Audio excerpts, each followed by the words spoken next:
la transformation qui recevra un montant de 70 000 francs. Architekt AG Archipel FSB Architekten à Bern. Herzlichen Dank von unserer Seite her. Herzlichen Dank auch an die Teammitglieder, die heute da sein dürfen. Es ist ein sehr, sehr schönes Projekt. Wir haben die Möglichkeit, hier die Grundstruktur zu erhalten. Also wir werden auf jeden Fall nichts an den Wänden und Decken ändern und auch an der Einteilung der Räumlichkeiten, die im Moment sehr praktisch ist und auch logisch. Aber was wir natürlich unbedingt machen müssen, wenn man überlegt, ein Gebäude aus den 70er Jahren hat natürlich ganz andere Standards in Bezug zur Energie, Isolierung und so weiter als heute. Und da sehen wir dann doch, dass da tolle Ansätze gemacht werden in Bezug auf die Fassade, in Bezug auf die Fenster, die heute nicht besonders gut isoliert sind, aber die dann wirklich jetzt eine State-of-the-Art-Isolierung bekommen werden. Und das ist wunderschön zu sehen und natürlich auch innen. Die ganze Technik wird erneuert, die ja auch schon stark gealtert ist. Und von dem her freuen wir uns, dass es da jetzt auch losgeht und dass es jetzt vorangeht mit diesem Projekt, das ja auch schon eine Weile auf Halde liegt. Also von dem her, tolle Sache.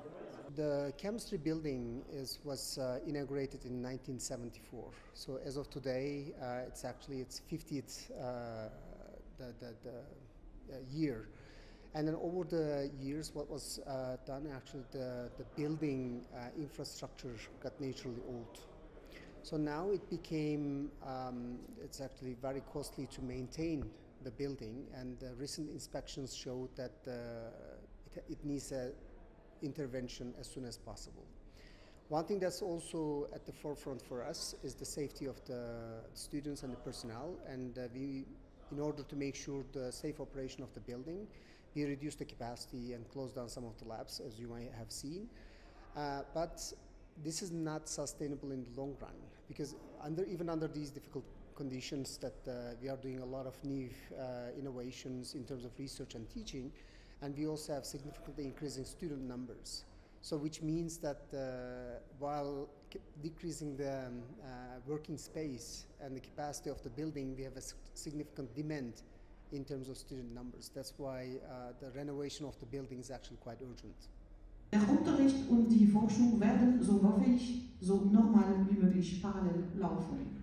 Ce projet est essentiel parce qu'il s'agit de rénover ce bâtiment, de lui assurer toute la sécurité des utilisateurs, mais aussi de permettre d'améliorer l'image de la faculté de chimie, parce qu'aujourd'hui c'est vrai que la vétusté des locaux n'attire pas les étudiants, et c'est un des objectifs, c'est d'attirer plus d'étudiants dans ce bâtiment.